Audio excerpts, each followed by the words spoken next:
Hello, it's Almost Gyopo, a podcast for anyone who feels culture is stuck in the middle. In today's episode, we're going to discuss what is a Gyopo, who is a Gyopo, and why the hell do I refer to myself as almost one? So let's get straight into it. Who is and what is a Gyopo? Gyopo is a Korean word referring to diaspora Koreans, aka people who are ethnically Korean, but they were born abroad or spent most of their formative years outside of traditional Korean society. And now, why do I refer to myself as almost one? Well, I am obviously not Korean and I'm not even trying to be.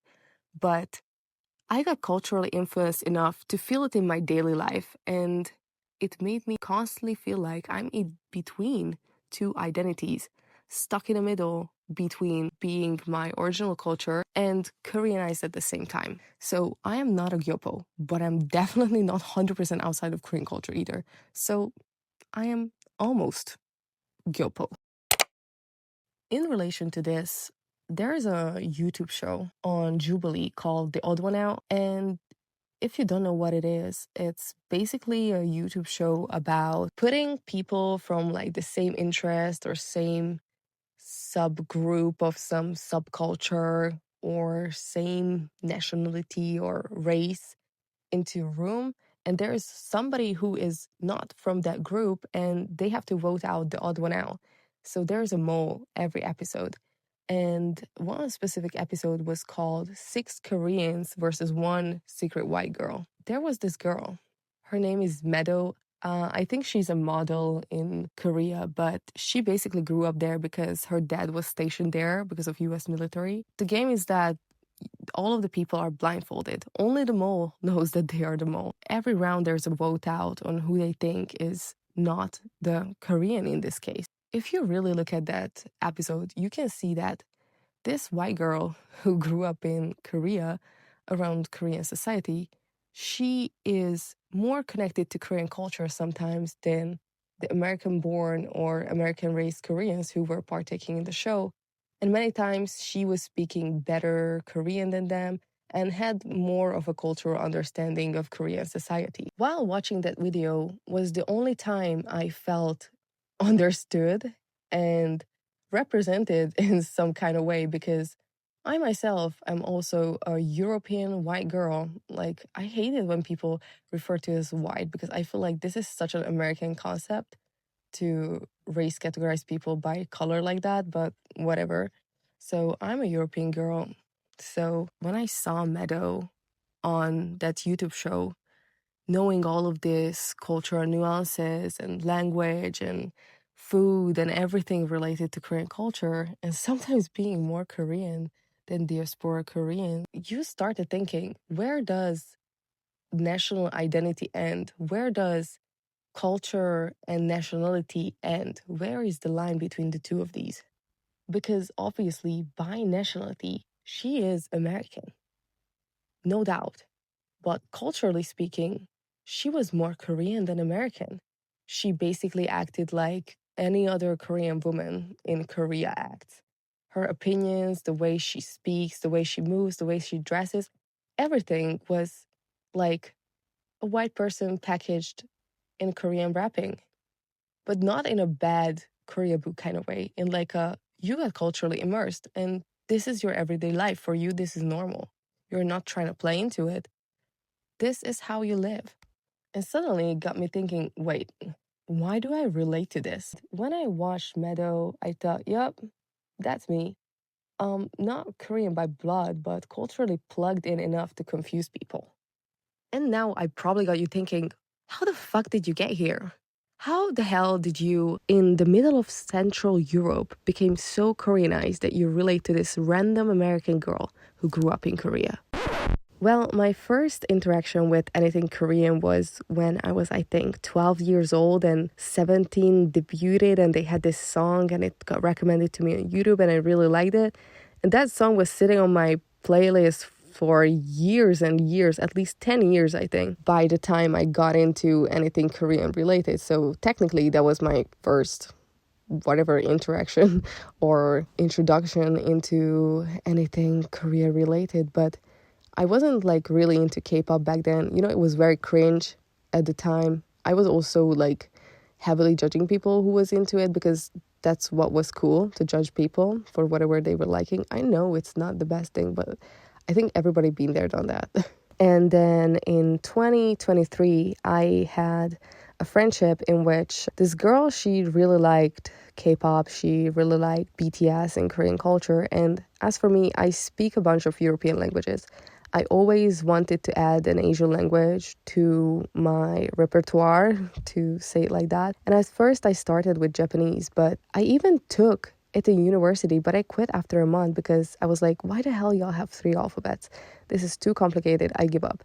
And because of her, I had to watch so many content about Korean variety shows and K-dramas and K-pop, I was like, you know what? Let me look at how hard Korean alphabet is. Let me see. And I felt like it's pretty logical, so I started to learn it, and then came everything that's related to Korea in my life. And at some point I was thinking, oh, it would be cool if I could maybe move there. So I looked at job listings if there are any Korean companies in my city/country. And to my surprise, there were tons and tons and tons.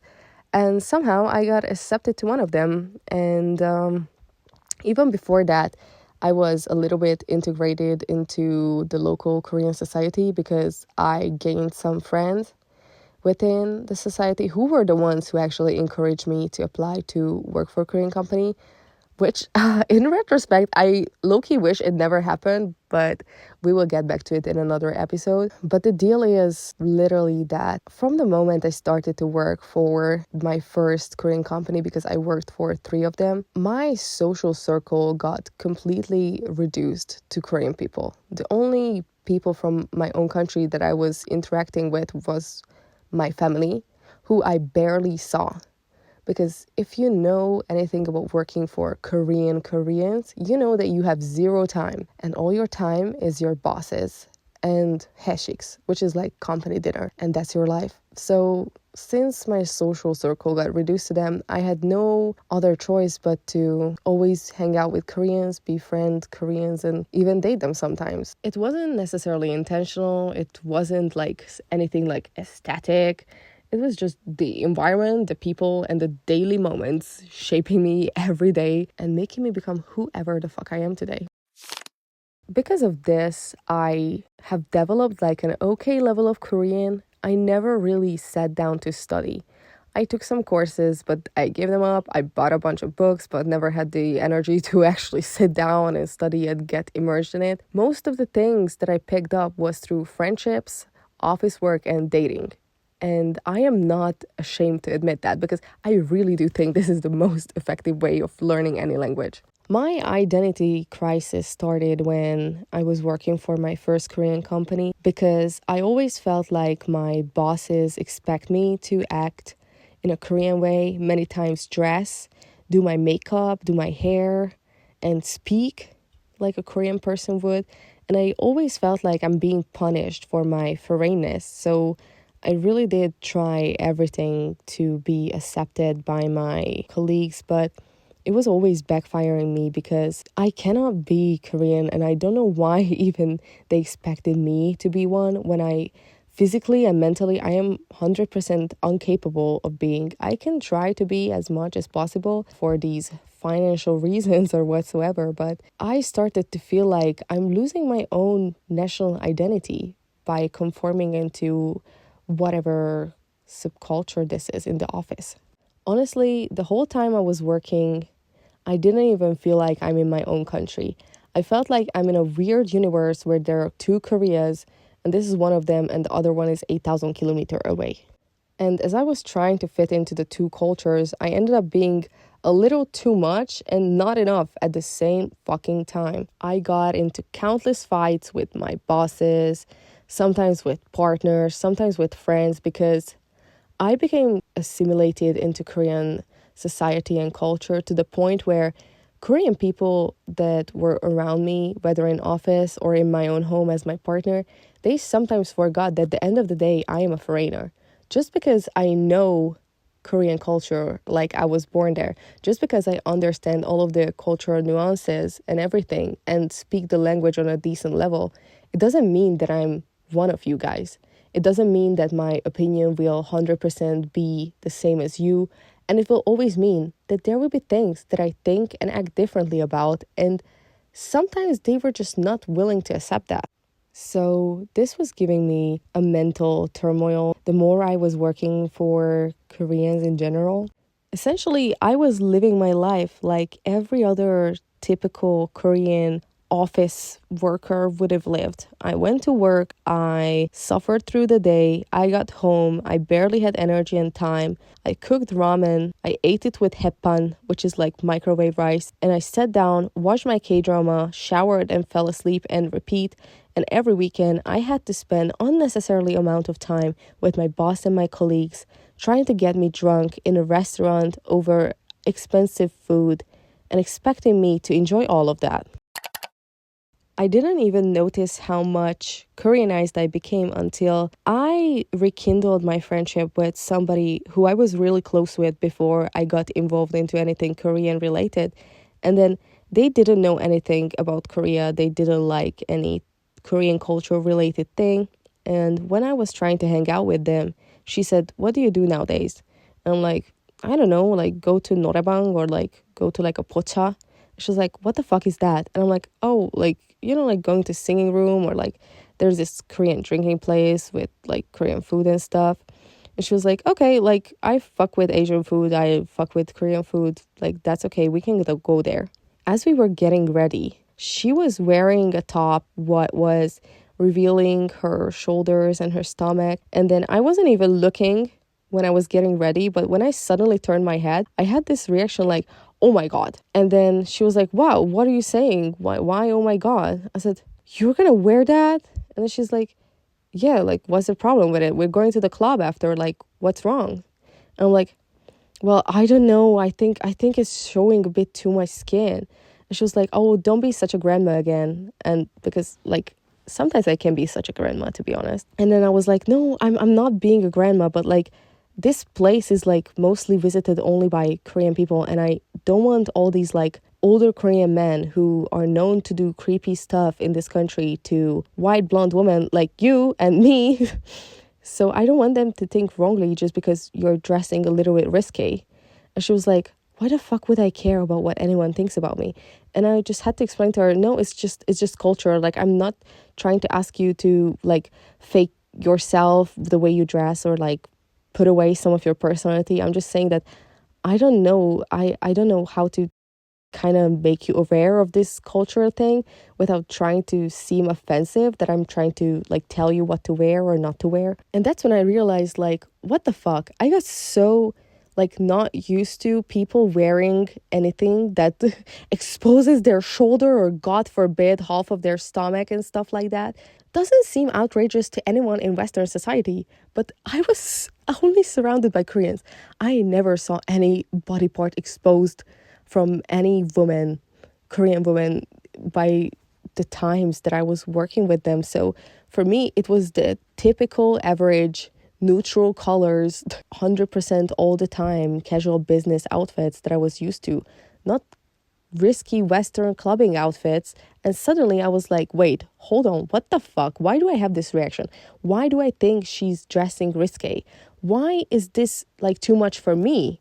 It is my culture essentially because I'm supposed to be a Western person. Versus when I was with Koreans, many times they were like always surprised by how much I know about the culture, how immersed I am in it. And many times I got the comment like, I would try to say it in Korean and then, translate it for you. But everybody always told me, "너 헝가리 사람 아니야. 너 한국인이야. 진짜로."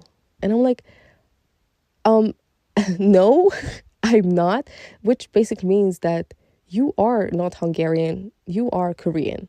And I always said no, because I'm obviously Hungarian. Look at me, like, hello. And I do appreciate that Korean people always accepted me somehow because of my way too much knowledge as one of them. But I always felt like it's overwriting my own cultural identity as a Hungarian woman. And I started to feel like I'm performing wrong in both cultures. And I really did start to become too Koreanized for anyone in my country or like in Western society, and never Korean enough for Korean born Koreans. And I started to date somebody who was American born Korean. And then I felt like, for the first time, like, oh my God, I don't have to translate myself.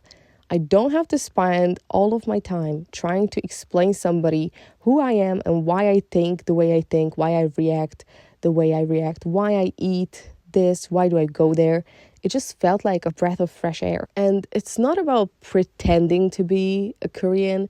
It's about recognizing that identity is fucking messy. It's layered and sometimes influenced by places that you would never even expect. And what I would like to emphasize and teach other people with this podcast is that nowadays, as Korea is opening up to so many foreigners, so many people will feel exactly the way I feel. And people like me many times get labeled as Korea boo, whereas I think Korea boos are people who are not aware of real Korean societal problems and real Korean societal issues and how to function in Korean society. All they know is that there is K-pop, there is K-dramas, all the boys are so fucking amazing and everybody should date them. Well, for me, that's really not the case. What I'm trying to do with this podcast is create an honest space about culture, identity, dating, relationships, migration, belonging. And with these funny and deep stories and thoughts that I share, I hope that people will feel less stuck between cultures. And I want to help people who feel almost as something. As I said, Korea is becoming pretty international. There will be more people feeling like me. And just because we feel like that, it doesn't mean that we see Korea as a country that's like so amazing, because if anyone, I think we are the ones who know the actual problems and also the beauty of Korean culture and Korea as a country and its people. So if you ever felt like you live in a gray area, you're welcome. And this podcast is literally made for you. Or if you are a Canadian, American, born Korean, or anywhere around the world, even Brazil has a high Korean population, I hope to create a space for you where all of y'all feel understood and you won't get weirded out by the fact that there's this random girl from Hungary knowing way too much about your culture. That was this week's episode. 잘 가요.